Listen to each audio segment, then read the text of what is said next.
Hər vaxtınız xeyir olsun değerli izleyiciler. Hal-hazırda gördüğünüz kimi Sabirabad elindəyik Nəfəs xanımla beraber. Bugün güzel günde güzel bir məclisdəyik. Bəli. Hər birinizə çox təşəkkür edirik. Mahnımıza görə danışmaq istəyirəm. Çünki artıq ümumi 2 milyon baxışımız var. Qoşulub qaçaqsı. Babalım benim boynuna.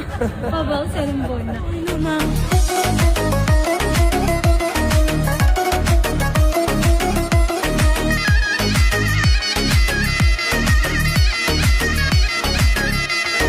Ay qız səni çox sevirəm, özün yaxşı bilirsən. Bəs nə üçün soruşanda dayan gözlə deyirsən. Oğlan səni çox sevirəm, özün yaxşı bilirsən. Bəs nə üçün soruşanda dayan gözlə deyirsən. Gəl ay gülüm, gəl son dayan, dayan gözlə oyununa. Sevirsən sən verənliyi qalanı